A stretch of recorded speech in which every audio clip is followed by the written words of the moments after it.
And welcome to Daytona International Speedway here for the last race in the Racers Elite Super Speedway Series. I am joined here. Oh, if I can get my thing to pull up, I'm joined here again by Mike. Close points battle down the line. Who do you think's going to take it home? Will it be Teft or will it be somebody else? Let me tell you what, it is super speedway racing. It's anybody's game to win at this point. Um, Teft or Norris both can get into some trouble at any point in this race and possibly drop them completely out of the race. At the end of the day, I mean, it's possible, that third place could always have that chance, but we'll have to see how it comes at the end of the day. So it's still anybody's game up at this point, but it's going to be between Andrew and Austin. I'm leaning towards the underdog here. I'm going with Austin. It's hard to bet against Teft. Teft always seems to be up front at these races, but I mean, it is anybody's game. I'm gonna pull up the qualifying results here, and that's not the very top. Let me get that out. So first is Kirby Wainscott. Second is Andrew. Truth Hoke. Third, Aaron Marcus. Fourth, Andrew Teth. Fifth, Brett Bray. Sixth, Jack Kelly. Seventh, Danny Jackson. Eighth, Troy Thomas. Ninth, Steve Castle. 10th, Frank Chavez. 11th, Barry Nelson. 12th, Pete Polini. 13th, Austin Norris. 14th, Alan Carter. 15th, Stephen Blevins. 16th, Mike Fudge. 17th, Dennis Kane. 18th, Timothy Eisburn. 19th, Steve Vest. Here today as these drivers are getting ready to pull off a pit road. I'm going to see if I can get a filter on this because right now it is relatively dim. So let me see if I can pull up my color correction. That does something to it there. Let me adjust this because that is way too bright on my contrast, I think. Gamma is way off. I'm going to try to make this a little bit more viewable just because of how dark it is on the track at the moment. It is very, very dark here. Set the saturation to 0 evidently because that is not what I need.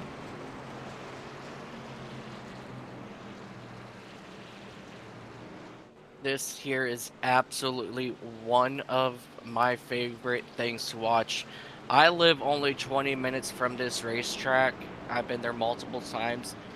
And my best thing I always look forward to is not the Daytona 500, believe it or not, Bryce. It is the trucks under the light at Daytona. There is something about trucks, nighttime, and Daytona. Yeah, this So, it gets hectic here with the trucks more than anything else. I think that's really because in real life, that's the lower series. So you got some rookies that are and they're still learning how to use super speedways. oh, absolutely. Don't get me wrong. This is, the second step to get into the Cup Series. But despite there being rookies here, I feel like these guys always put on the best show at Daytona during Speed Weeks. I have to see what show these guys tend to put on as pace car is getting ready to pull off here. You see the lights have went off for them. Getting ready to come down pit road. And the battle, I need to pull up the actual points here. We know Teft is leading. He's only leading by 8 points, however, so that could change for him if Teft, especially if he gets involved in a wreck, that could open up the door for anybody. Pace car pulls off. Hoke and Wainscott leading them to green. As the green flag is in the air, we are underway here.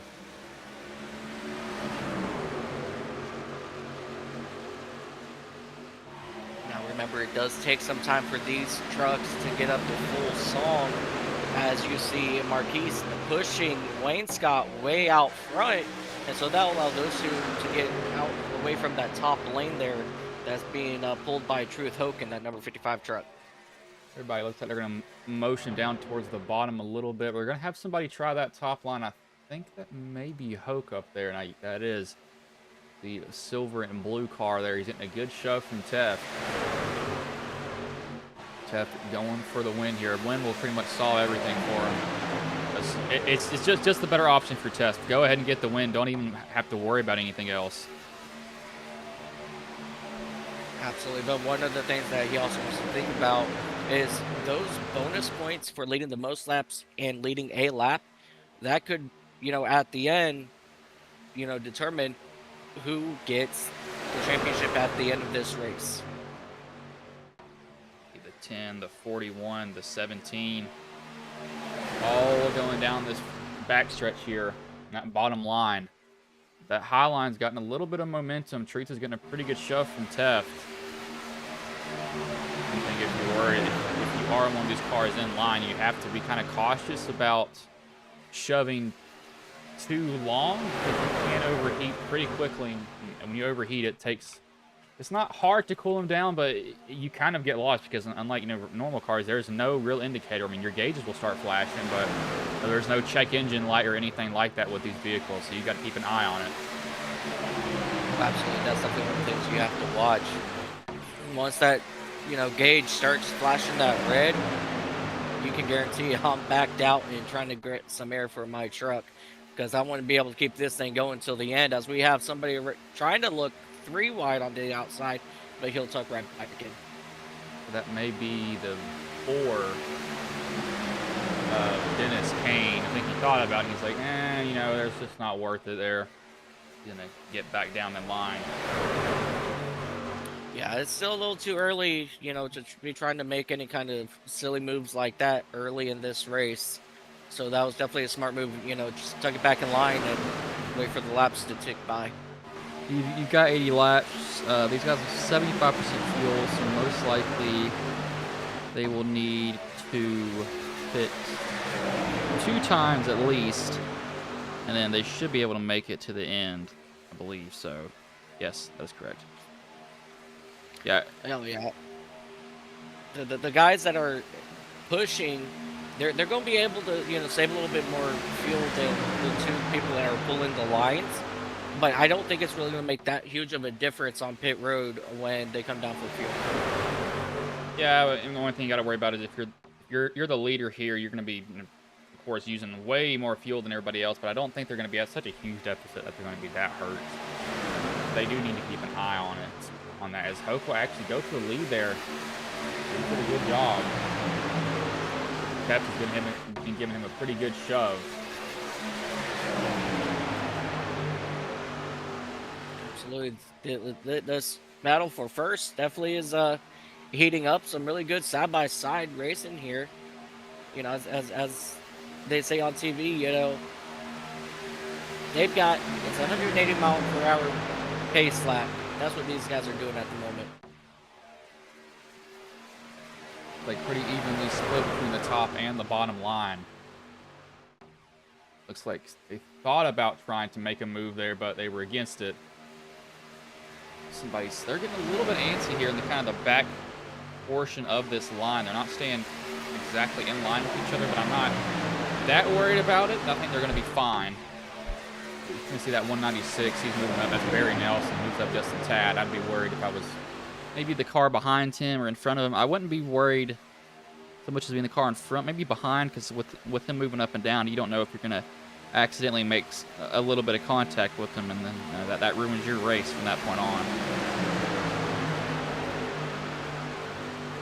Really, you definitely don't want to, cause too much issues with somebody. So you definitely want to watch that for sure. Just see what they do. Hoke is still locked up there. Teft is locked up there. One thing that we haven't seen a lot of is netcode in this series, which is kind of surprising to me. I don't know if iRacing's fixed it, which kind of be surprising if they were able to fix that, but we've not seen cars get into each other like I would expect them to. I would expect them to get into it all the time, but they just don't anymore. Oh, absolutely. That's absolutely something that iRacing has been, trying hard to nip in the butt. But that's one of the things about, online sim racing is, not to go, out of character, in sorts, but at the end of the day, we are running all on PCs, and, everybody's internet's different. We just need to see what they can do with that. Yeah, I absolutely love the fact that we don't see netcode as much as we used to.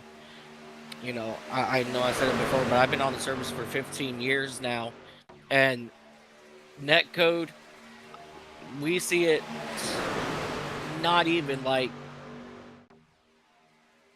we don't see it about 97% of the time now these days. Some races, you know, they're pretty bad, but for the majority part, it's pretty good. Let's see what these guys can do. So 10 to 41, looks like they're going to stick to the bottom. The 17 appears that he will stick down there also. Hoke and Taft just staying on that high line. Looks like they're not being too aggressive with their pushes. And right now, I don't think that there's any need for them to be super aggressive with it either. So I think they've kind of realized that too. Oh, yeah. Tef definitely needs to remember championship. That's what he's thinking about at this moment. And he's watching to see where Norris is, who's currently back in that 14th spot. So he's got a pretty good leeway right now. But maybe Norris is just waiting for the right time to strike for the end of this race. Everybody so far is just lined up, and I think that's what we're going to see most of the time too. Yeah, everybody's. I mean, it's pretty evenly split down the middle on who's where. It's kind of surprising me. I wouldn't really expect that. I'd expect them to kind of be mixed up with each other, but they're not doing that. Yeah, absolutely.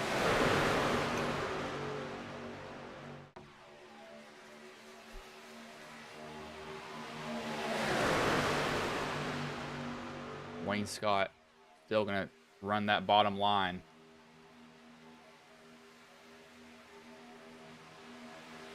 Just going to stick up on that high line. 10 laps in.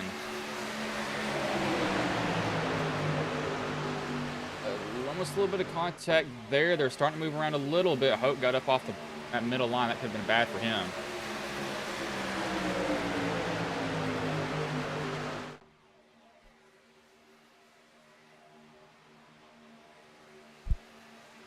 Hope just still staying up there. I think that's a smart move if you're Hope. Just stay up in that high line. Don't move up anywhere.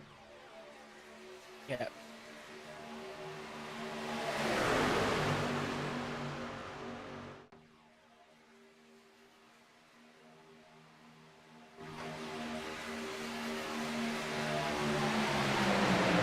Finally gets that shoved by, and he'll drop down to the bottom. So that will lead Tef to lead that outside line. I think they can get the 38 of Jack Kelly to help him here if he's just going to stay up there, kind of be stalled out a little bit.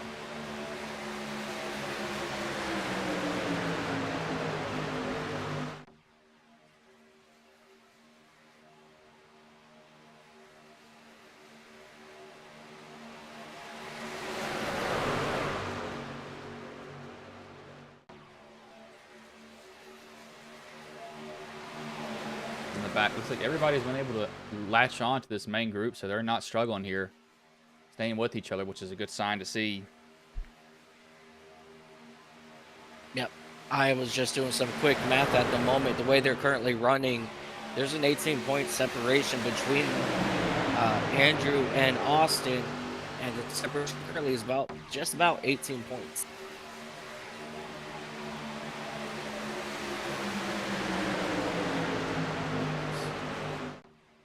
It's at 18 points. 18 points.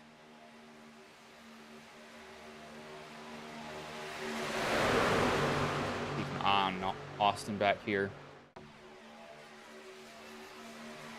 We're looking at Austin Norris, correct? Second place car. We're second in the points, right? Correct. Yep. He's back in 15th at the moment. So it may be smart for him just kind of to maybe ride back here as they're making a little bit of movement up front. Wayne Scott, he's going to go down in front of Tef, so Tef is able to work himself down to the bottom. Everybody else is staying on that high line. They're starting to venture down a little bit now, so I think they maybe realize that this isn't the best lane to be in, possibly. That's what they could be thinking. I'm not completely sure, though, but it's also going to help him save a little bit of fuel just running in a line. It's just a lot more draft. You have to throttle a lot more, but I think Norris he's gone with the strategy of, hey, I'm going to be here at the end. I'm not going to, absolutely just destroy my chance here. Yeah.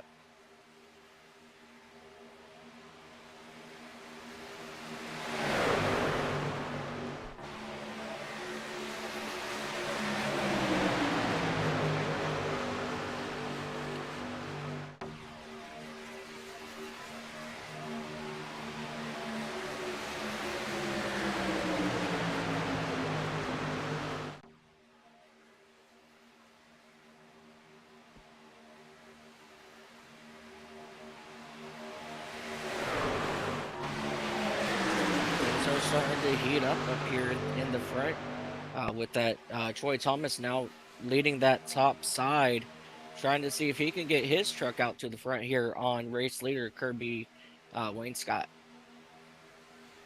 See what he can do.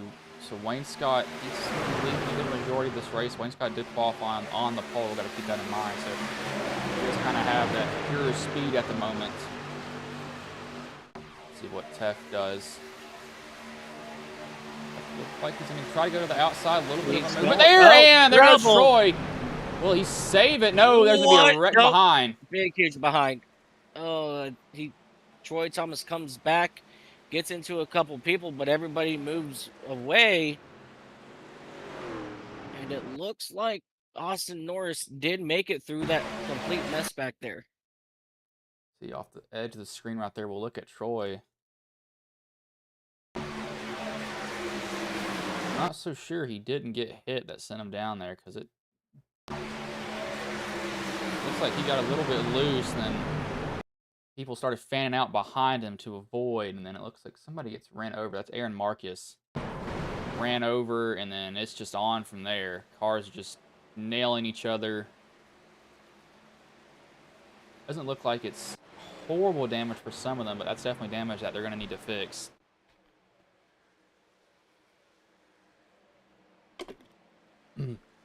Absolutely.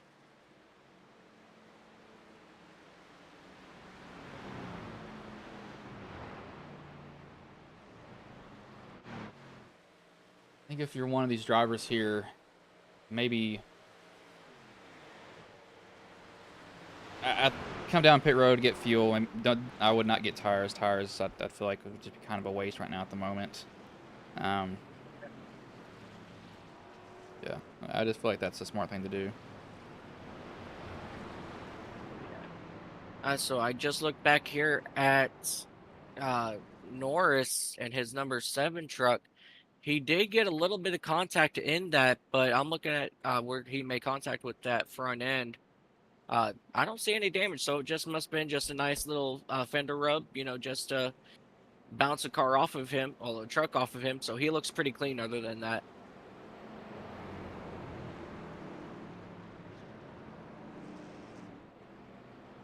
That's kind of one thing if you're fighting for points, is kind of it flashes for your eye right before your eyes is somebody coming across your nose, because you either avoid them or you don't. There's no in between, it seems like, and that could be one of the most heartbreaking things ever.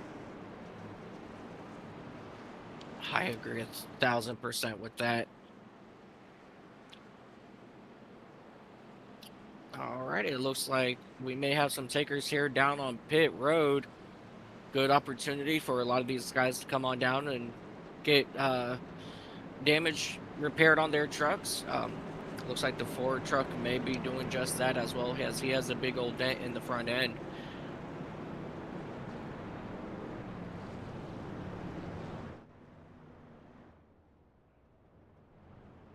Yeah, everybody's down pit road here, just looking at the timing.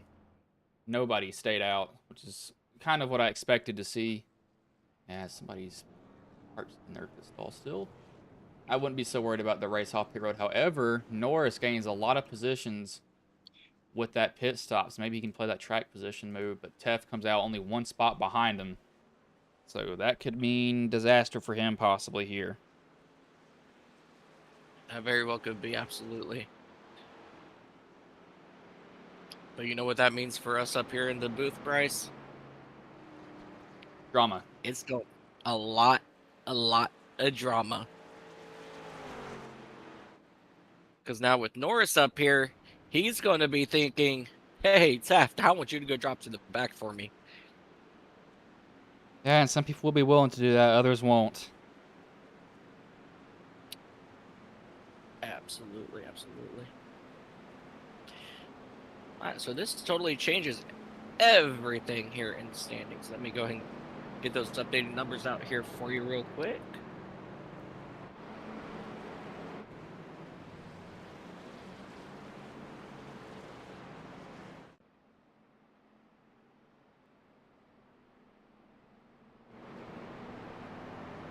The lights are going off on the pace car next time by, not this time. Might go off. No, might go off this time.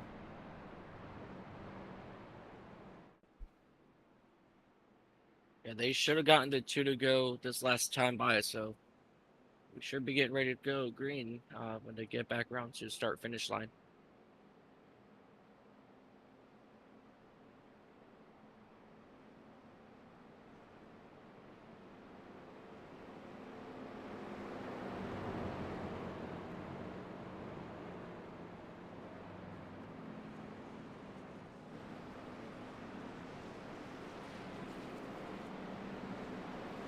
Will be Kelly, Wayne Scott, Norris, Teft, Carter, and Jackson, your top 6 drivers right now at the moment.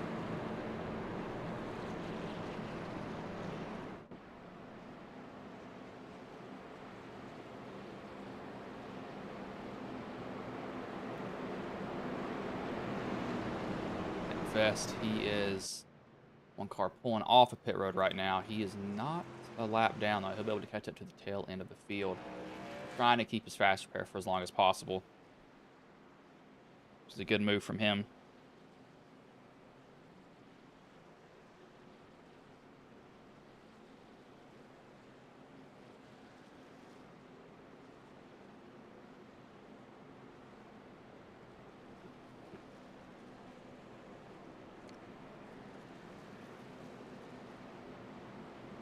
Oh, another paint refresh here.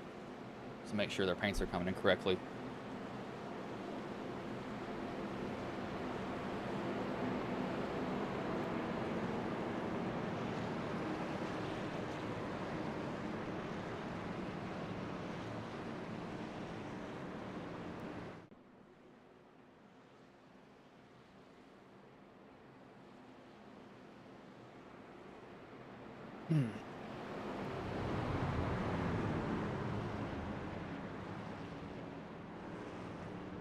Pace car getting ready to pull off.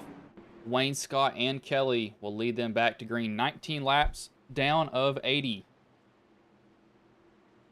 There's currently a 6-point difference now between the 2 leaders. Got to keep an eye on this battle the whole entire night. As the green flag is in the air, we are back underway.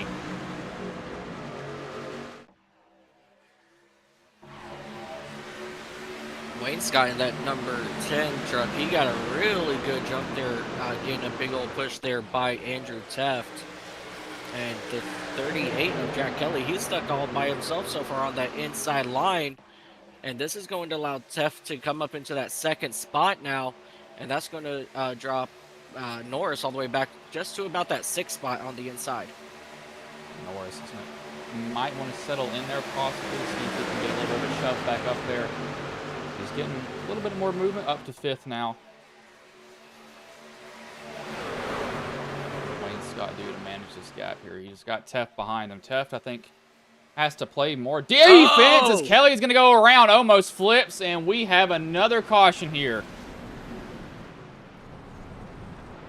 Big contacts there as well. Stephen Blevins, Kelly, Jack Kelly, Aaron Marquise, I believe, was involved. Oh, no, he got away. He got around. Looks like he just came up, and then it's off, and it's on from there. It's 1, 2, 3, 4, 5 trucks, it looks like, were involved in that incident. That's just that's the second time we saw somebody just come down. Come down, come up. It's just these small little movements. And it's basically the exact same spot through too. That's through the tri-oval. You got to keep that in mind. Maybe these cars are really upset going through that spot, and it's just making them looser than normal. Absolutely. Aaron Carter in that number 1. Anderson truck, he got major contact when the 37 came back around on track. From hitting that outside wall, so he got a lot of damage there, and the 2 truck has some damage too. A lot of fast trucks, I believe, might have been involved in this one.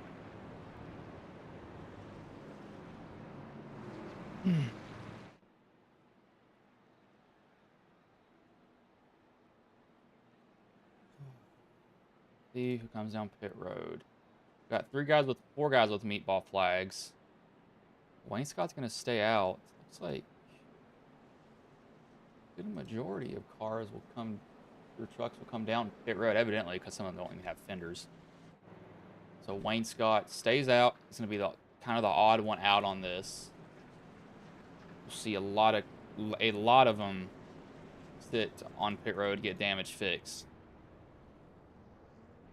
Gonna be trying to get as much fixed as possible. You don't really want to be using your fast repair this early in it. Somebody's going through the dirt. I hear it, but I don't know who it is.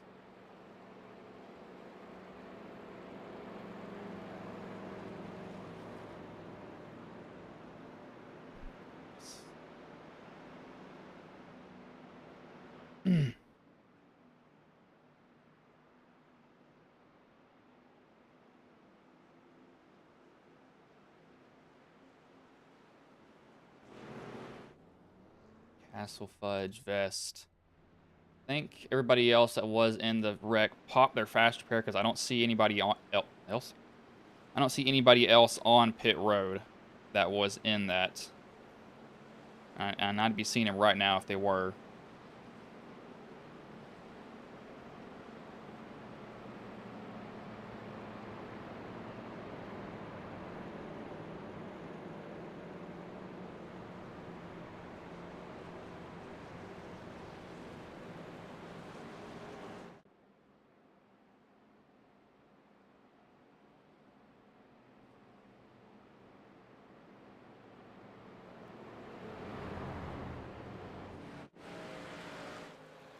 Castle's going to try to get most of his damage fixed. He does not have a right front fender, though, I believe. That's what happened. So coming out of the pits, the 47 looked like he got out into the outside, came back down below the yellow, and pretty much right hooked the 196 into the outside wall. Was that them coming down? Was that them coming down pit road? I heard somebody in the dirt. Exiting. Yeah, I was gonna say they were. Sorry, I could hear somebody in the dirt. I just didn't see it. That would have been the 47. Okay, so I'm not just hearing stuff. I don't have schizophrenia. I don't think. I was wondering. I was like, I hear somebody in the dirt, and now I don't know if the viewers can hear it, but I heard it. And I was like, there's somebody in it. What happens when you got really keen hearing? Sometimes too keen. Yeah. So that's actually the funny part. Nobody was actually in the grass. It was just the 47 on the outside of the green cone coming out of the pits. I guess it just may be an audio cue or something like that I was hearing then possibly. Yep.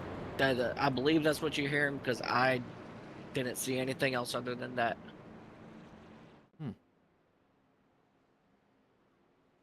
See, a lot of guys are waiting. Actually, no, sorry, not waiting. They're catching up because they waited till like the very last second to come off pit road. They're trying to get as much fuel as they could, which is a smart thing to do. As much as you can. Excuse me.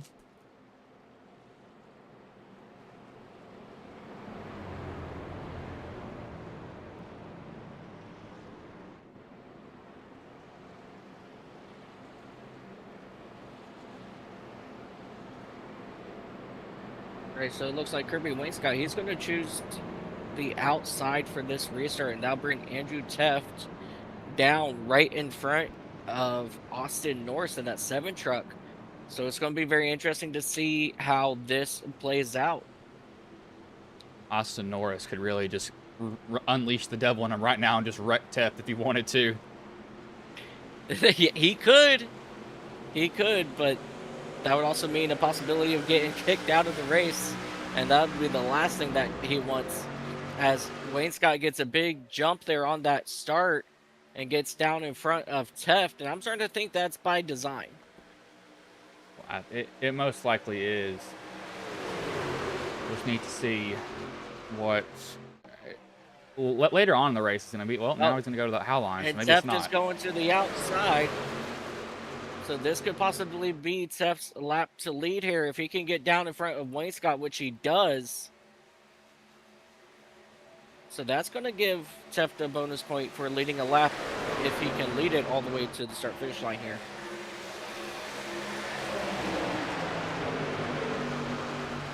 See what Teft can do. I think he's going to easily get this lap bled. Now, Norris needs to go up there and lead one himself just so he can somewhat even out the points. But it looks like right now he's going to be unable to. So what's he going to be able to do here? Yeah. Here comes that outside lane led by the 14 there of Danny Jackson, but he's going to fall back now just a little bit to run side by side with Aaron Marquise. And here comes Norris on the outside of Wayne Scott. He's looking for help, but he does not have it. It's a little bit too late there for Jackson, but if Jackson can get up there to his back bumper, they might have a good run here coming out of turn 4. I was going to say he was trying to do something up there, but I don't think he's got any help or the help that he needs. And Teft just blinked. Now he's back. Let's see what Jackson can do. Jackson's not close enough to make a move. Wayne Scott's going to hop up and shut the door on Norris, and that's going to help Teft. Absolutely.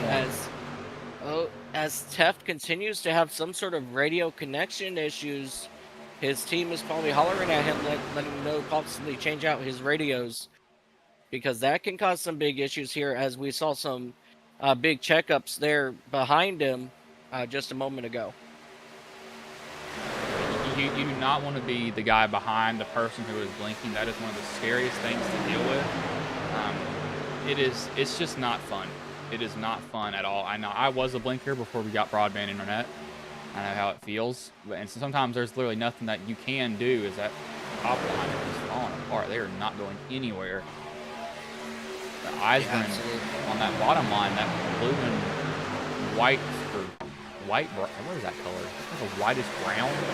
That's like a cream soda, cream like white. A I don't tan. know. Like a cream white.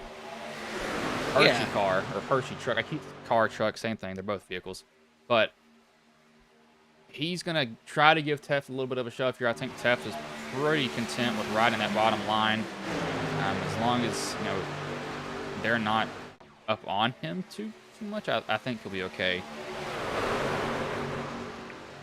Yeah, Norris has good opportunities, to make ground on these front runners when they separate, but he's just about the same distance behind Wayne Scott, so he's not really making any ground distance-wise because of how far he is from the back bumper of that 10 machine. So as long as he can get a little bit closer and stay right on the tail end of that 10 truck, he'll be pretty good in terms of speed as they come out of turn 2. See how it handles for all of them here. Coming back to that blinking issue, I don't mind running behind somebody that is blinking, except on super speedways. Yeah, every other track, it's honestly perfectly fine. It's just where you're so close at these tracks, especially if they disappear for a corner, you kind of have to lift out of the throttle because you don't know where they are. You don't know if they're the drivers that, once they realize that they're blinking, that they lift out of the throttle and try to get to the apron, or if they're just somebody who keeps it foot to the floor at that point. You really have no idea who that person is. You're hoping it's that they get out of the way, but they won't always do that, sadly. Yeah, absolutely. And one of the biggest things is, I don't know how you do it, but if at any other track, if I notice a blinker, what I do is I tend to watch their lines just in case. So if I know that they're going, low through 1 and 2 and they blink out, I know I'll need to go high, through 1 and 2 next time, just in case. Yeah, with me, it's kind of more of like, I guess it's where I've done it for so long. I'm like, they're blinking.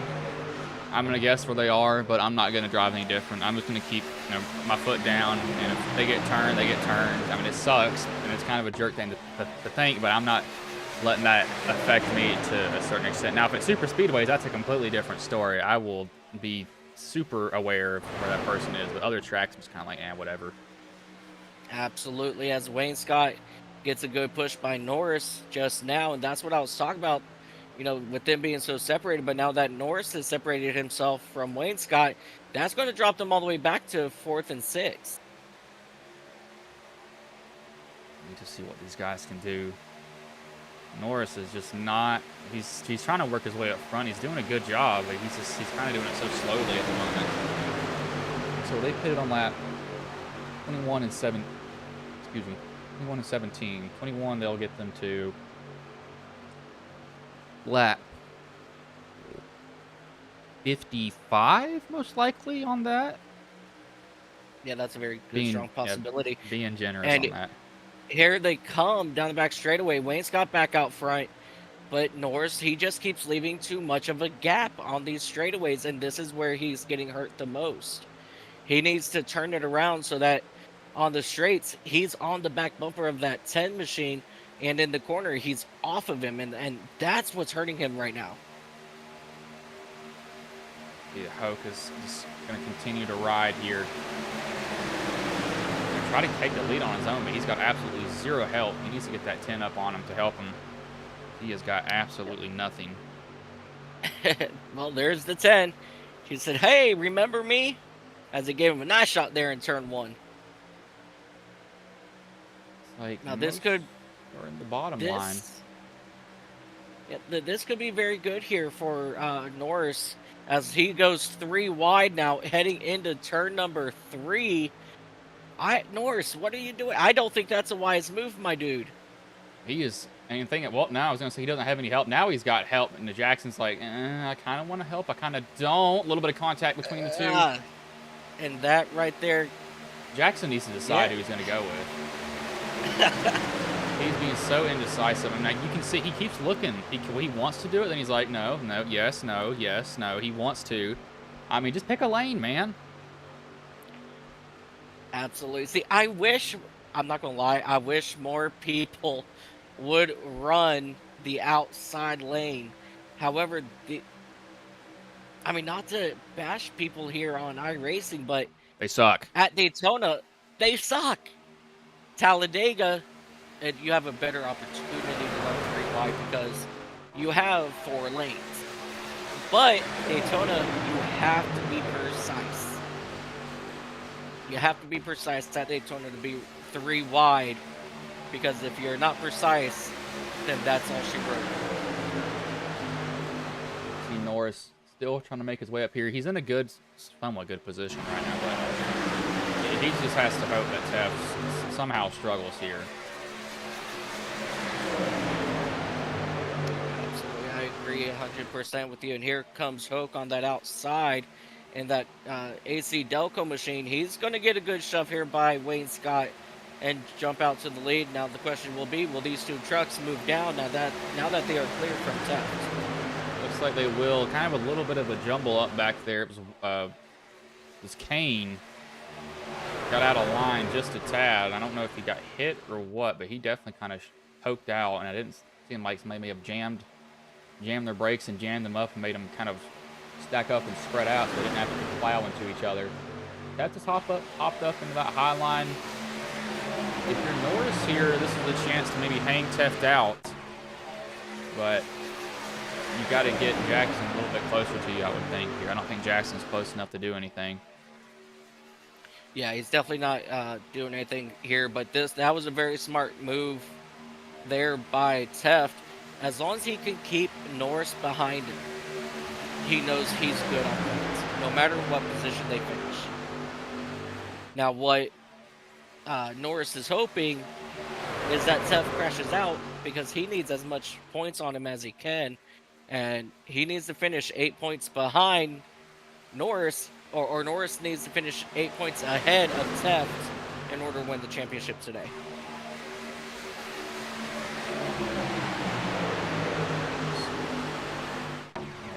Here, getting close to halfway in this race, and it's always, man, it's just stressful if you're watching. If you're driving, you're somewhat relaxed, surprisingly, to a certain extent, depending on where you are. Like, if you're in the back of the pack, you're relaxed more than anything else. Castle's still getting his damage fixed. He's pretty much done. I think some of these other guys back here have some steering damage and some front end damage. They basically have to rely on the draft to save their life at all. I hope he's going to hop down in that bottom line.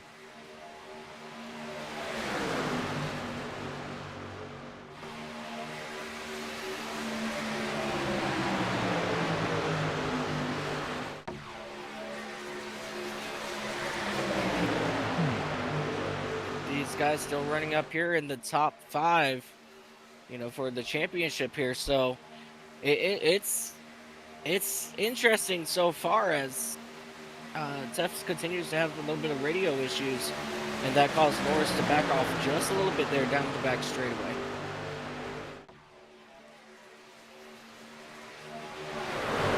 Let's see how they're thinking about it. And that's Teft again on that high line for Norris. See if you can get Jackson to go with you. That'd be a good option here if you're him. I'd see if he'd go.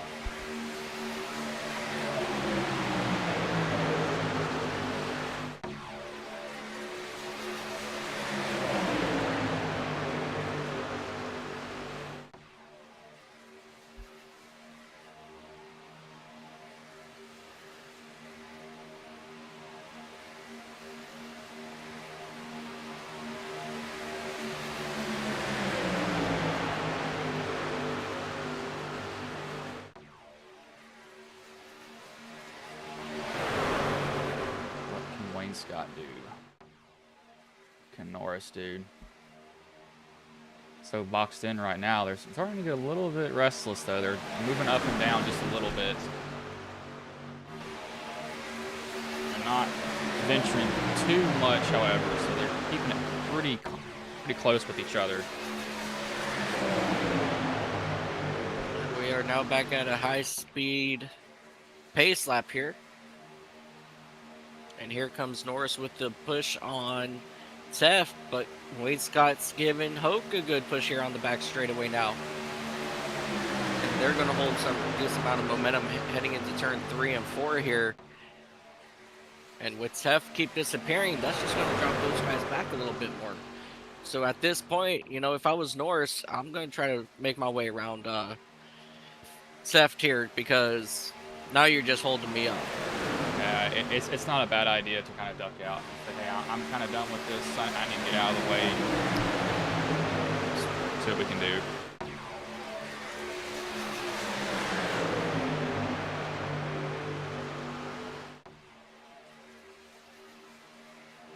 As Wayne Scott's making a move. Yeah, Wayne Scott hops that high line. Norris, though, wants to go by himself. He's got Jackson coming with him this time, too. He's not being indecisive. 3 wide here. 3 wide for the race lead now.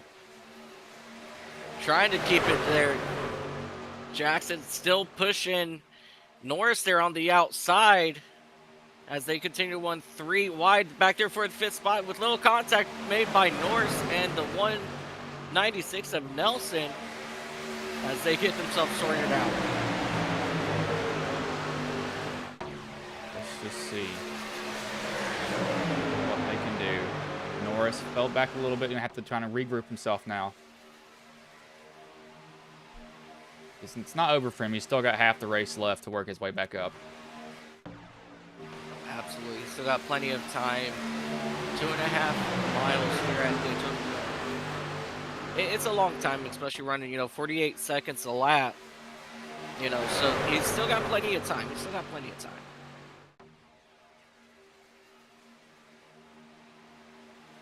Wayne Scott looks like he's going to try to get the lead here. Teft is trying to look to the inside. He wants to kind of venture down there, but he doesn't have the room that he needs quite just yet.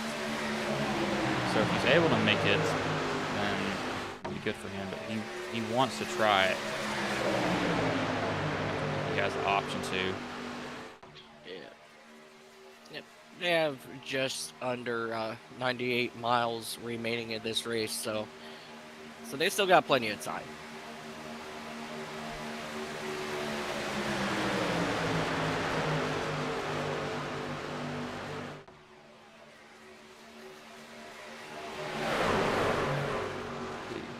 Be moving up a lot.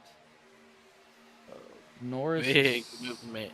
Now Norris is he's that fourth truck out there in that top line. Wayne Scott still with the lead. Hope running second. A little bit of contact between those guys now. Now I drink. Excuse me. I have. Good Lord. Drink Gatorade. Do not do that. Bad idea.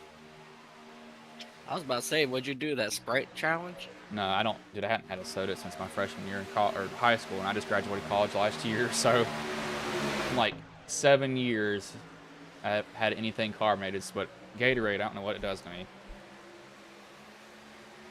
That's crazy. As there's a good run now coming on that outside. They're starting to work their way back towards the front. I don't know. I feel like Teft is still holding them up here pretty hard. And I don't know. As well, I say that, and Teft goes to the front. He's trying. Yeah, Norris is trying to make that third line work again. Because he's like, I know if I have help, this will work. But he's just having trouble trying to, get that help. A little bit of movement there. Somebody gets shot down to the bottom. Norris, he wants to look. He's got somebody up there with him at 37. Issue is that 37 is going to be stuck between that 14 and the 55, so he's got no room up there. As Norris is kind of fading up to that higher line. Oh, big hit there by Norris, causing, who was that? Barry Nelson to get down into Teft's side.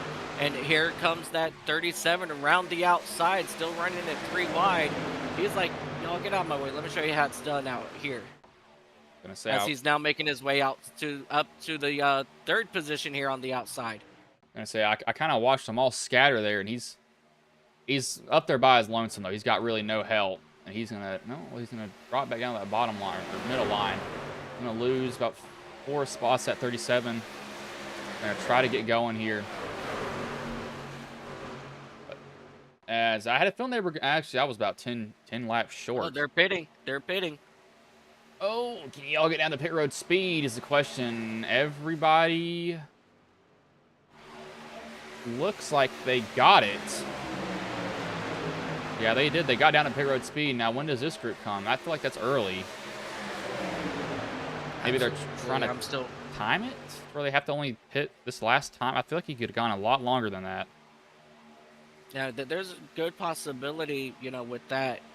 But Norris, he might try to take advantage here, stay out, to get at least that bonus point for leading a lap, as he's still stuck on the outside. So there's a good possibility he's not pitting this time just yet, as he goes way wide in out of turn 4. I don't know why he went that high. There is no doubt that Norris, he's trying everything he's got. I mean, I feel like he maybe has some, tricks still left up his sleeve. You don't want to put it all up there, though. But just keep that in mind. Good point. That is a good point. But I've also been watching, he's a really good pusher, too. So he may be, doing just fine as a pusher.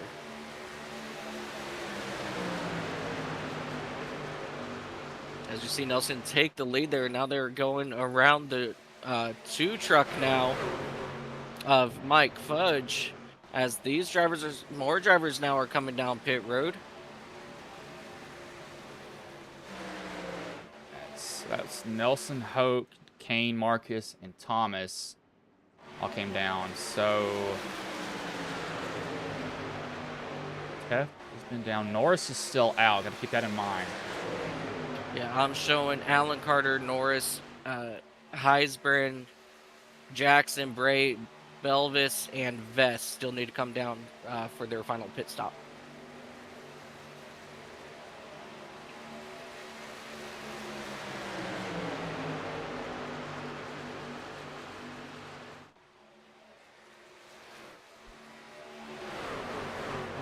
All right, let's see if and here comes the rest of these guys. These guys are coming down pit road trying to woe it down. Everybody's down. No one sped, so they did a good job of doing that.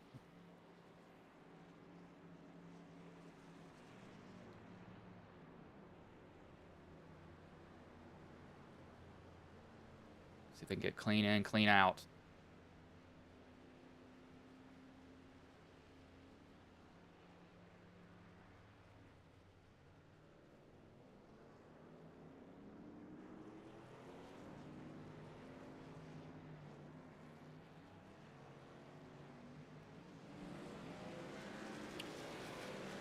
no harm, no foul for the rest of these guys, as your current race leaders are now coming through the tribal, and they're now approaching these cars or trucks coming out of the pits. Now the question will be, will Norris and Carter have enough time to get up to speed and tag on to the fast approaching, as you see them go by, of Andrew Teft and the 10 truck of Wayne Scott? I don't know. I feel like they're gonna be close. And so you see Tef, or not Tef, Norris. He'll be able to hang on because he's got some trucks behind Oh, him. trouble! Trouble! Like up front, that was Nelson who goes around. And looks like it's not there. I thought that he made it through. The 92 of Timothy Eisburn almost made it through. You go back and look to see what happened, because it happened with Nelson, evidently.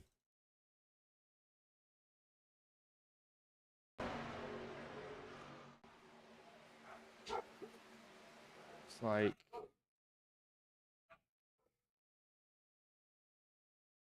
somebody tried to someone go 3 wide. They kind of crammed themselves in there, and it just didn't work out for him. And it was basically on from there. It was kind of weird. I don't know really what happened. And this body just got destroyed on the bottom. I don't really know what happened there. Like, guys just going for the same spot, and there's just not enough room. That's all I can really think of. Yeah, going slow-mo here, looking at it, looks like the 38 came down the track just a little bit, and Barry Nelson, he went up the track a little bit here as they exited turn 4, and they kind of just met, and that turned Nelson into the wall. So very unfortunate there for both of those drivers. And then the 37, he was just an innocent bystander on the inside there. And the 41.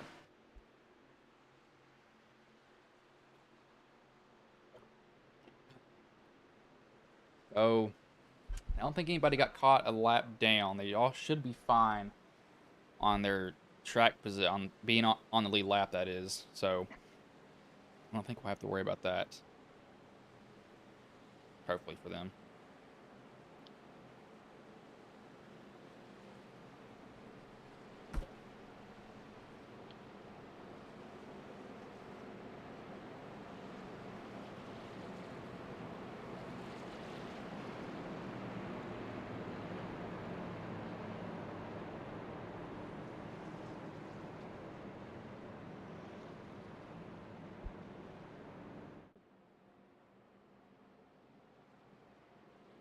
But, so how are the points looking right now? As of now, the separation is actually pretty massive at the moment. Looks like probably a good 14 points separates the two. Let me go ahead and pull out my calculator here once again. Let me figure all that out for you. All right.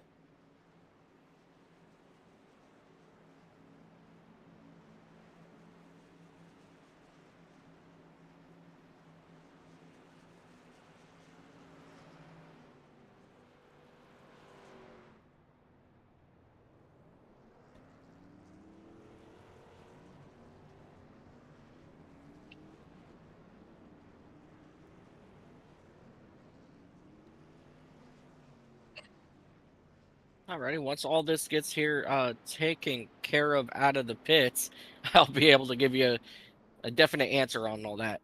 Say I didn't back to the end. We got 2 guys meet, or one guy meatball flag. That's Aaron Marcus. He's gonna try to get all of his damage fixed with a smart move from him.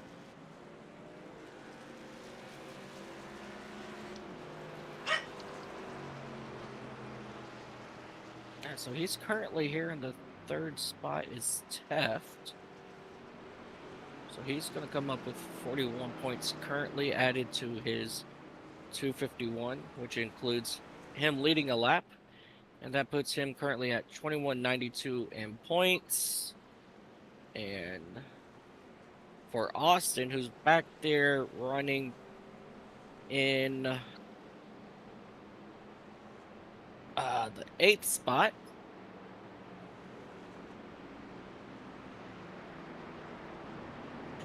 43 was what he started with. And we're going to add 36 points to him. He's sitting at 2179, which brings them down to a separation of just 13 points. I think it's going to be close for him. I don't think this is going to be decided till literally the last lap, because anything can happen at these tracks. Somebody can wreck, somebody can make a big mistake. It looks like they're going to come down and top off, so they're trying to stretch their field to the very, very end. Huh. I don't know why they're doing this. It's a little bit odd.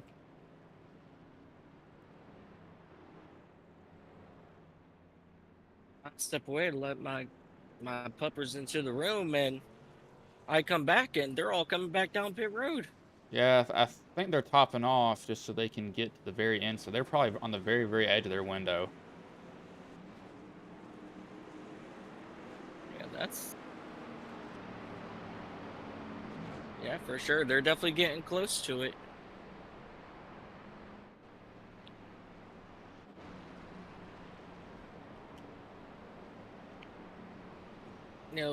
During this caution, I would like to give a couple shout outs if you don't mind. Go for it. I would like to first, give a big, huge shout out to Sim Racers Hub. Check them all out for your sim racing statistic needs. They have a very awesome program, that everybody should be using because it's absolutely awesome. You can keep track of how many starts people have, how many wins in your league, etc. So that's something pretty cool to have. So big shout out to Sim Racers Hub. Also would like to give a major shout out to SDK Gaming. They offer us all these amazing overlays that you currently see on your screens right now. So you guys definitely check them out. And if you guys do decide to sign up, make sure you guys sign up under Bryce. Just put in his information and give him a big shout out for using these amazing overlays, and hope to make you part of the SDK family. Pace car is getting ready to pull in here. Starter has the flag in his hand. As the green flag is in the air, we are back underway here.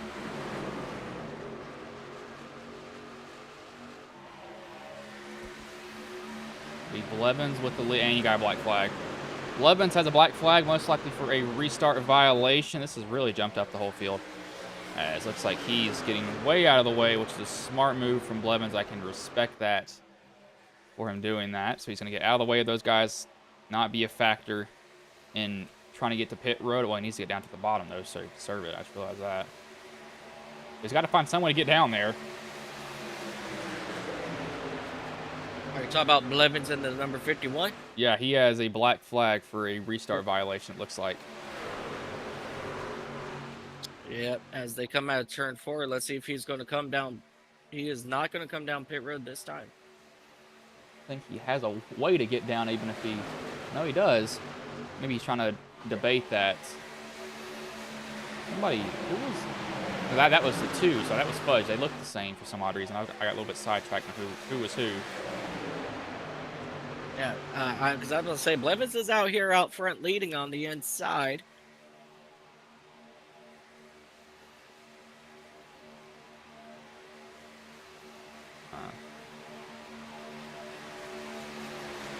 He's getting a really good push now here by Brett Bray, who should be looking to possibly go high here out of turn 4 to give Blevins plenty of room to come down pit road.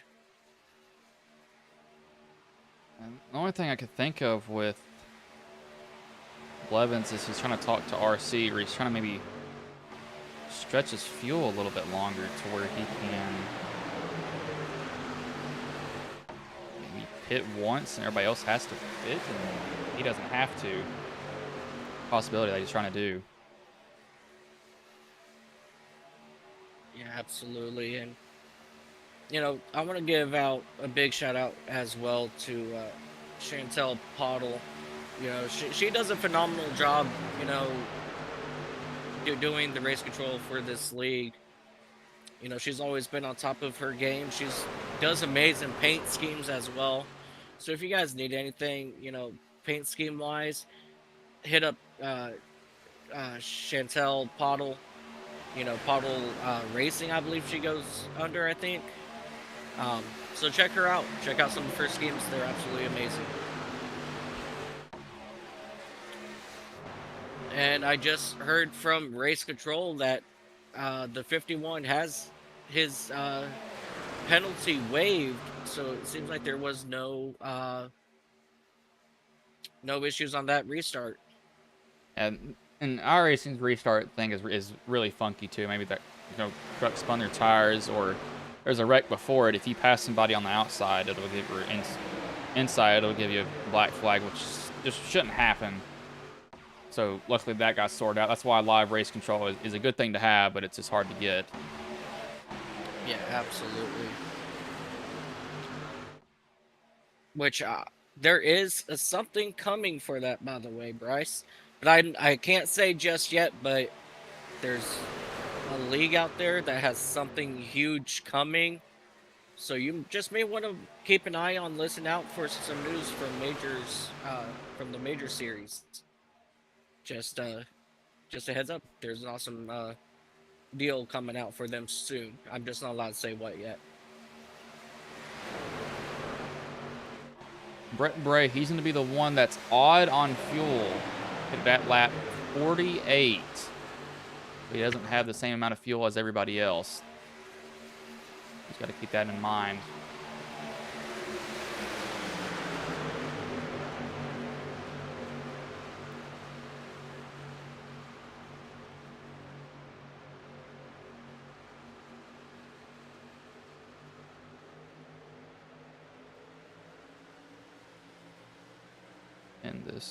I need to pin something really quickly. Go for it.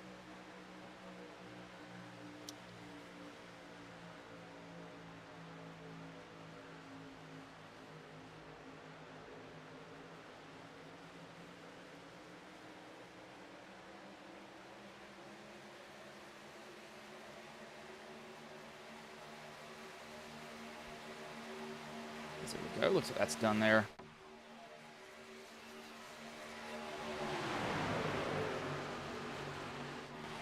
Looks like everything's starting to get a little uniform here in single file wise. No one's really making a huge difference, making any moves just yet, as they just now wanting to pretty much run single file. A little bit of movement down there towards the bottom. See if they can get that sorted. Give them some room. The 37 there.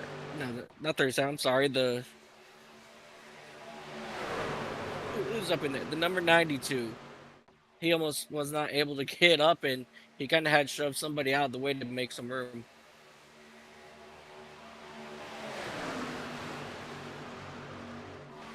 Gotta keep an eye on those playoff cars. They're still relatively towards the back of this pack, and I think this may be a move to try to save some fuel. So we can save some fuel here. Maybe won't have to pit, skip that pit stop, something like that for him. We'll just have to keep an eye on this.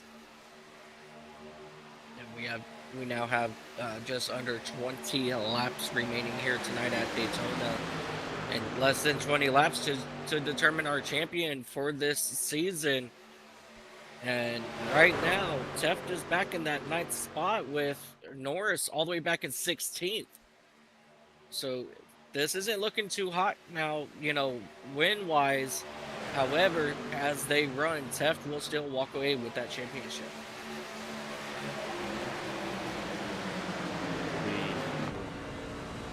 7, 49, 69. Most people are flat out, but I think they're just getting a lot more fuel. So they put it on lap 52. That'd be asking a lot of their fuel. You could maybe short pit it here and then just go hard from that point onwards, but I don't know what their move's gonna be. We're just gonna have to find out. I can only guess to a certain extent.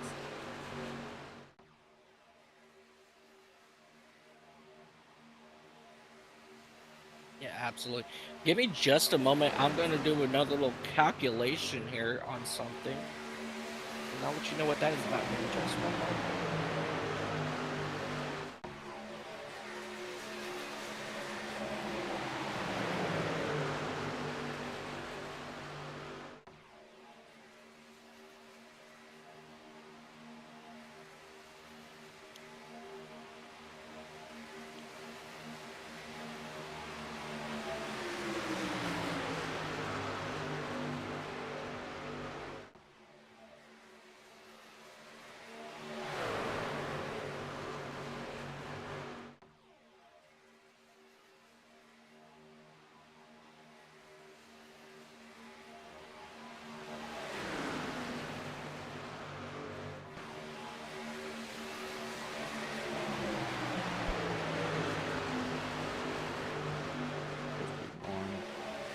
Marcus is even further off. He's 50 on fuel, so he's not going to be able to make it. Ray, I think she is putting a nail in the coffin with him leading like this. I would not be doing this. He is going to be really struggling because of it.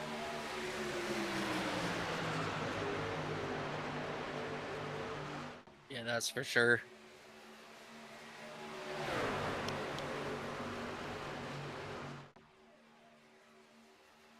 Everybody's on the bottom, though, so you can see this is just flat-out fuel saving right now. And I think whoever gets the green light on their fuel when they really know that they'll be able to make it, I think that they will just be straight up just put to the floor after that. But you have to know you can make it. You do not want to be guessing on that.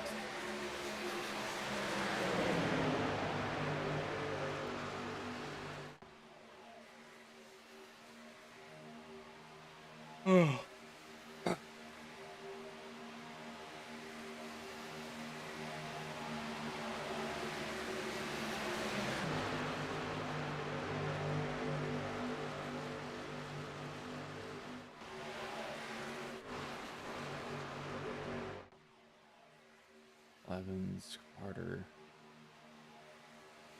Norris. This is probably killing Norris because he wants to make a move up or to get past Tef, but there just really isn't anything that he can do at this point.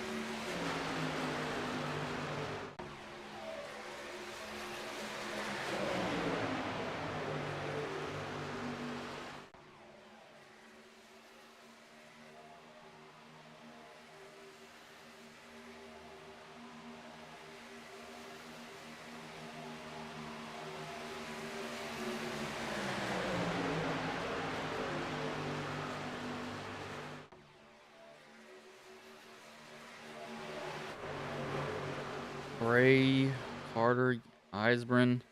Nelson's hopped out to that high line now. He's going to try to make a little bit of a move. See if he can get anything going. Just don't think he's going to be able to.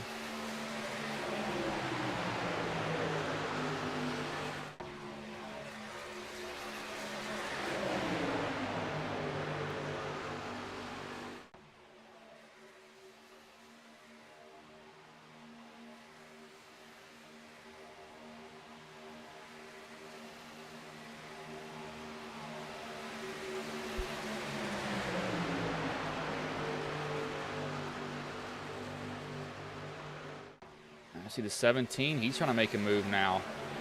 Who is that? That's not 17. That is, who is this up there? The 47. Excuse me, that's Fudge, or Pete, or that's Pete Polini. He's trying to, he's realized maybe his fuel is good to the end. He can kind of just try to gain some spots, maybe tuck back in. Save a little bit of fuel, because they're running about 5/10 off of their fastest laps, and Nelson's been able to make some ground up just being on the high line on his own. Nelson did hit at lap 51, so he did come down and top off. I wonder if the 47 and him can find each other. Fudge makes a little bit of a move up high, decides not to go for it. Kind of decided against it there.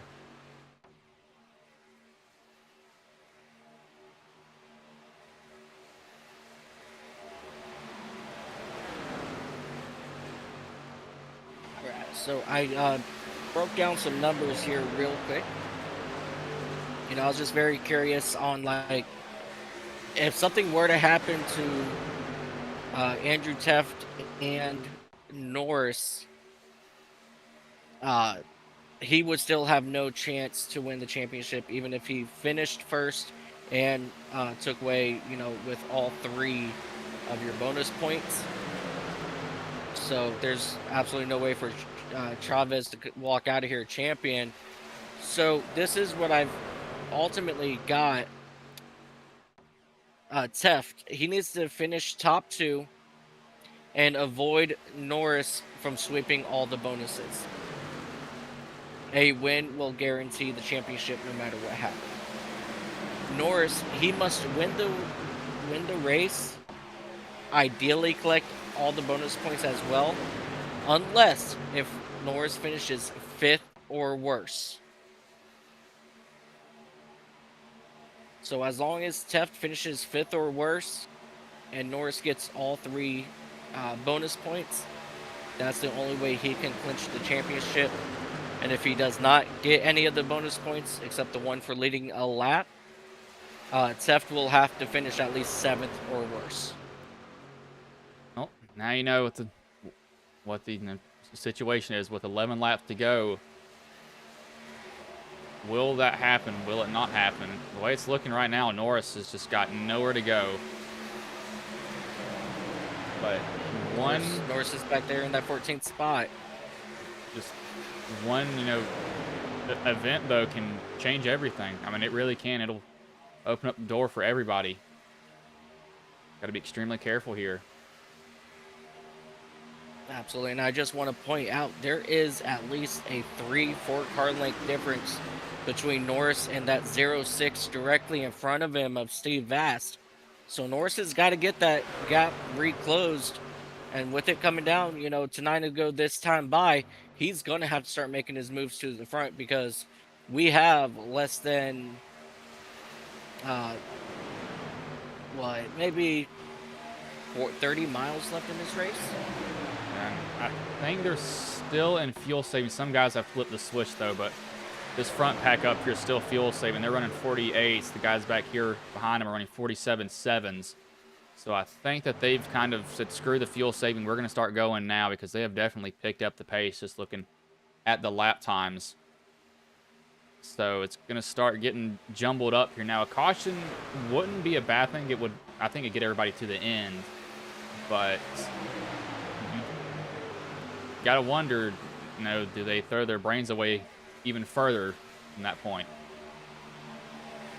Oh, absolutely. That's definitely the big question here. As Brett Bray in that number 17 continues to lead this field in that Fastenal Ford F-150 pickup. He's been quite up there in the top 5 most of the day. So big shout out there for Bray, just hanging tight, just going around, having fun. And then Frank Chavez, he's worked his way all the way up to that 5th spot. If he finishes there, he will finish 3rd in the points no matter what. So it's a good day for him. Not how he wanted to end the season in 3rd in points, but very, very good run there for Frank Chavez in that number 13 truck. Yeah, looking at the lap times from the last lap, they definitely.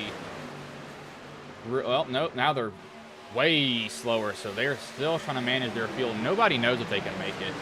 They picked it up the last lap. This lap, they were almost a whole second slower on their time, so they are trying to stretch this fuel, and I don't know if they're going to be able to do it. I think it's going to be, honestly, these guys that are riding in the back that are going to be able to make it.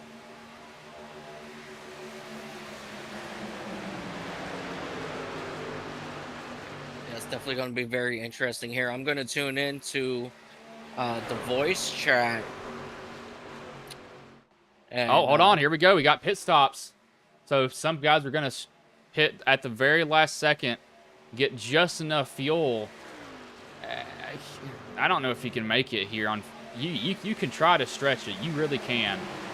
But that is going to be so gutsy. I just don't know if you can make that there. It is going to be an absolute massive hit or miss here.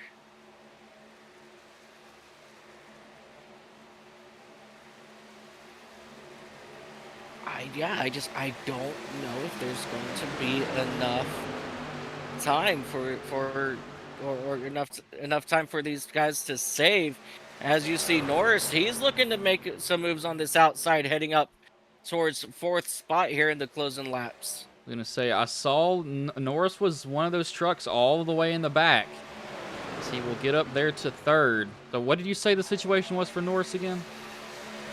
Norris needs to win, lead the most laps, Well, evidently and lead a lap. He can't lead the most laps, sure. Right, because he's still to lead a lap. As Teft, he's trying to make some noise on that outside to get back in front of Norris. No one's with him, but now there is one truck that jumped up behind him. No, he went back down. And now the 51 of Blevins, he's going to get a push from Hoke to take over that top spot. I think the 92, he might be looking to come down pit road this time as he dropped towards the back. Yeah, so Norris needs to win 2 bonus points, and Teft, he will need to finish 7th or worse. That's what we are currently looking at.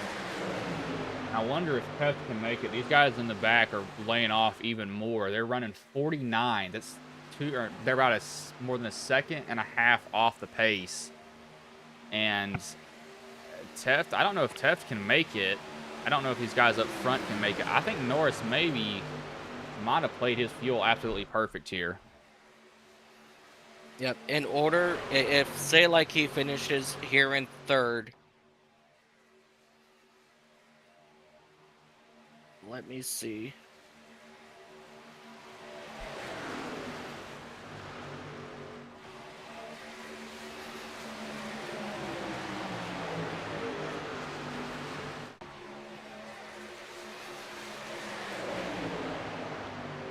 I just feel like that's a really hard thing to dig back from.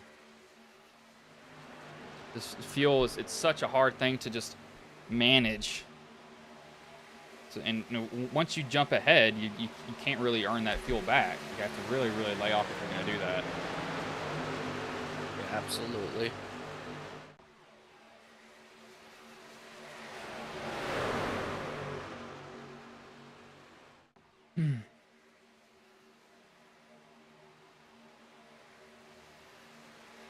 But it is 2 to go here. They're making a lot of moves now. Teft is going to try to go for the lead here. A little bit of movement here around Norris. Teft trying to just secure the deal. Question is, if these guys get racing and wreck each other, that is not unheard of. They go down the backstretch here. Danny Jackson trying to make a move to the outside. He's going to be able to get a little bit of a shove here. Not sure who it's from. Somebody's got a black flag. That is Alan Carter. It's the 4 of Kane giving him a shove. Norris trying to find a gap. He's got to hope that Jackson can get up there as they're going to come off of 4 here. Norris has help with Dennis Kane behind him. Somebody's going to duck off. That looks like that may be... I'm not sure exactly who that was. That was an American paint scheme, though. Norris is going to make a move now. Yeah, he's going to say he had a lane up, but Jackson, he has not been a good pusher the whole entire night. Norris has got to stay close to that quarter panel. He's trying to get there, and I think he doesn't have it. He doesn't have the quarter panel on Hoke. So that may be the race slipping away from Norris. There's Tefton to go up to block that high line. Throws a block there, and Norris giving him a shove. See if he tries to shove him down. And chasing, they're wrecking in the back. Actually, here comes Norris on the outside of Teft. He's got to side drive as hard as he can. This could be it for all the marbles. Good push there by the 14 coming out of turn number 4. Teft has no help now on the inside. It looks like Norris will take the win, but it's not going to be enough. Oh, it's going to be Teft! Teft wins the championship by a nose. I'm going to say, I was watching that, and I had a feeling that Jackson was going to come and help, but he really didn't help as much as I thought he would. And Teft was able to sneak the win there. So Teft wins the championship and the race in a nail biter there. For me, it shows 1/100th of a second that he All won it I am by. saying is wow, wow, wow. Let me get the final calculations here for everybody.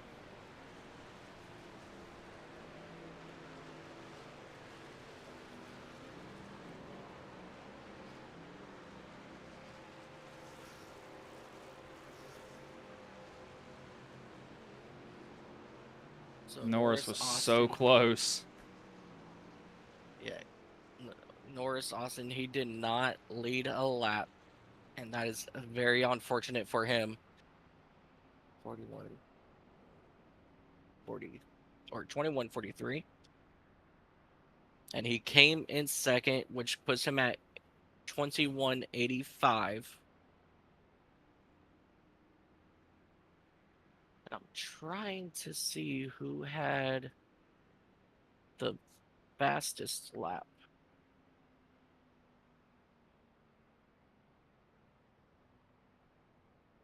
Or two. Okay, so it was not Teft or Norris who had the fastest lap. Had to wait for it to. It was taking forever to get the final freaking score of the game. I don't know what it was doing. Having a little bit of a seizure there, apparently. He didn't know what to do. Yeah.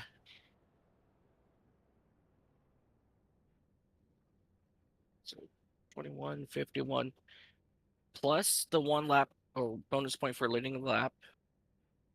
So he gets 46 points for winning the race as well. So the separation between the two leaders is only 12 points. That's going to be heartbreaking for Norris. We'll bring in the top 3 finishers here, though. And Danny Jackson first. Hey, Danny, this is Bryce and Mike in the booth. Got a copy, man? Yeah, I gotcha. Man, so you come home third. You fall just a little bit short. What was going through your head that last lap, though? Because it got hectic there towards the end. Oh, I mean, the last fuel run, I mean, we were saving all the way in the back, and we knew that coming into 5 to go, it was going to start getting wild. Guys started pulling out of line, and we said, all right, it's time to go. We got up there towards the end, the last couple laps, and then we knew it was going to be Andrew and Truth versus me and Austin there, and we were just going to race it out to the line. And we're trying to save. We could have saved a little bit more going into 3, and we all ran out coming to the line in the trial. So Truth ran out coming out of 4, so it was just heads up, both teams going for the championship, and Andrew came out on top in the end, so congratulations to him. But that was a fun race. And so, how has the season gone for you overall, though, man? Because it seems like it's not been a horrible season for you.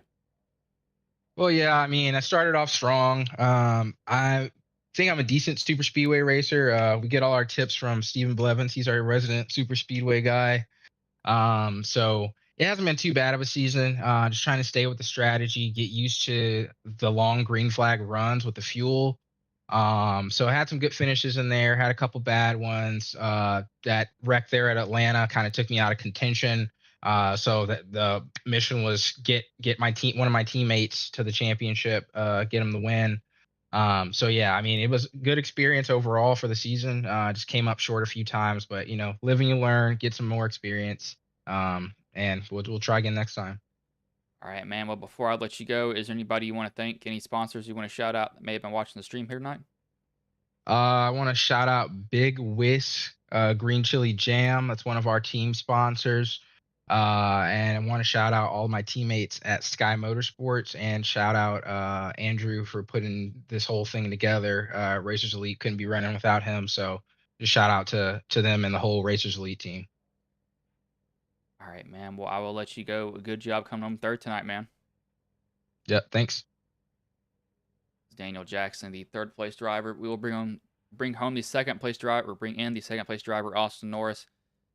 Hey, Austin, this is Bryce and Mike in the booth. You got a copy, man? Yes, sir, buddy. What's up? Man, you fall just a little bit short there at the end. I thought you had a. What was going through your head that final lap? The whole run there at the end, everybody was trying to make sure you could save and have enough, and wanted to stay in line as long as I could. And then of course me and Daddy jumped out trying to get a run, but we both ran out of fuel. I was sputtering at the line, so I mean I gave it literally everything I had. So Yeah, I was gonna say wonder if Tef sputter because I mean it looks like you had a really good run. I mean it was pretty much your race to lose there, but I mean that would explain why you weren't able to stay in the throttle completely there. But how did the race go for you overall though? Because it seemed like you just had just struggles just getting up front. It seems like you just can never find the right line to be in. well, I mean, so from the green flag drop, I had no plans of getting to the front because I mean I have bad luck at super speedways of getting to the front and being stuck there. So you never know how these are going to go with green flag stop. So I didn't want to lead at all because I didn't want to, get stuck using more fuel. So the whole plan was just, stay in line 3 or 4 back, middle of the pack, save fuel, save fuel, save fuel. And then, that last caution came out that put us all super close. I wish it would have happened 5 or 6 laps later, but it put us all super close. So then that whole last segment, we just kind of all ran around in single file trying to hope that one of us could save more than the other. I was gonna say I was looking at that and I saw the times pick up and then they dropped down immediately and I was like, good lord, they are like dropping quickly because they were running 49 sevens at one point. I was like, yeah, they're gonna be close on fuel. But how did the season go for you overall though, man? Yeah, I mean, season went great. Of course, this is, my first season with, Racers Elite. So, that's always pretty cool to end it the way I did. But, picked up 2 wins, got a pole or two somewhere or another. And then, coming in tonight, me and Andrew talked about it last week. I was going to be 6 or 7 points off. So I had to either win and beat them by a couple spots or, hope to beat them by 7 or 8 spots. But I mean, that he's not going to finish deep in the field regardless. So you had to win and hope he got, shuffled out. And that was kind of the plan there at the end was, if Danny's pushing me, I take the win, Tef falls to third. It might come to a tie or something, but, just season played out good. I mean, I can't ask for any more besides, hopefully, wish I could have got the win there at the end. But I mean, all in all, pretty good season. All right, man. Well, before I let you go, is there any sponsors you want to shout out that may have been watching the stream here tonight? Yeah, I mean, first and foremost, want to shout out, Sky Motorsports. Had the 2-3 finish, so that's always nice. Steven got messed up on fuel, so he was a little bit deeper. Primary sponsors, Dubby Energy, and then as well as Green Chili Jam. So I want to thank those guys, all the family watching. My nephew, his name's on the truck, so would have liked to see them in victory lane with me, but second ain't too bad, I guess. All right, man. Well, I'll let you go. Good job coming home second tonight, man. Yes, sir. Appreciate it. Austin Norris, he's second place driver. We will bring in the race winner in Andrew Teft. Hey, Andrew, this is Bryson Mike in the booth. Got a copy? Yeah, I got you. And so you come home with the win there at the line. How close were y'all on fuel? Because Norris said that he ran out sputtering to the line. Yeah, I was just talking to him a little bit. I lost my help because Truth ran out behind me, and I thought they were both just going to pass me on the outside, but I guess he ran out just before the line, and I was confused why I was still pulling him when I didn't have any help, but it makes sense now. I ran out right after we crossed, and he ran out right before we crossed, so it was just really close all the way around. Just a really incredible way to cap the season off. Now, what was going through really? How did the race go for you overall? Because it seemed like you were up front the whole entire night, so you kind of had a game plan. It looked like. Yeah, the fuel strategy kind of changed throughout with the different yellows, and there were points where we didn't need to save at all, and points where we needed to save a ton, like that last run. But most of it had to do with that. When I could race, I tried to race and stay up front and stay out of trouble, and that seemed to pay off. Everything seemed to happen just behind me, but it had to have a bunch of different skills tonight to pull this one off. That's for sure. So how did the season go for you overall, though? Because it seemed like you were always a factor at these tracks. Yeah, just same kind of answer, really. I try to do my passing under the yellows when You know, we're not racing side by side and at risk of wrecking the car, and you can shorten your pit stops by just saving fuel out there while you're riding around, and I'm pretty good at doing that. So it, you know, helps me make up some spots when we come in for pit stops, and I try to pass cars. I'm kind of giving away my secrets, but when everybody's coming, when I like to go to the outside and pass the field. It's usually a pretty safe time to do it. But yeah, I try to stay out of the middle of the pack. I'll either start at the back or start at the front, and if I'm in the middle, I'll either bail or try to get to the front quickly because it just feels like a danger zone. Man, well, before I let you go, is there anybody you want to thank? Any sponsors you want to shout out that may have been watching the stream here tonight? Yeah, I want to thank you guys for helping out in the booth all season. You over at Ghost Racing Network, and want to thank our servicemen and women, friends, family, team, everybody that tunes in to watch, shows up to race. And if you don't mind doing us a favor, hit that subscribe button on our YouTube channel homepage. We're trying to get to 1,000, and I think we're only about 240 away now. So thank you to everybody that's done that so far, and we appreciate it if you do. All right, man. Well, I will let you go. Good job coming on with the win tonight, man. Yeah, and congrats to Austin. You ran a really great season. Andrew Teft, the race winner. Go over the top 10. Teft, Norris, third, Danny Jackson, fourth, Troy Thomas, fifth, Dennis Kane, sixth, Truth Hoax, seventh, Kirby Wainscott, eighth, Brent Bray, ninth, Barry Nelson, 10th, Mike Fudge. You know, Mike, so how was that race from your point of view? Because it got interesting down there towards the end with the fuel mileage. I said at the beginning, I absolutely love trucks, nighttime, and Daytona. This race did not disappoint whatsoever. All I have to say is the final lap, exactly what I expected. You know, close finish, very tight on fuel, side by side for the win. And at the end of the day, Teft came out with the win by a nose and took home the championship. It was a fantastic race overall. I really enjoyed it, and I'm looking forward to some more action next season. Hopefully, I will be back next season, but I'm not going to keep you all here any longer, so I will let you all go.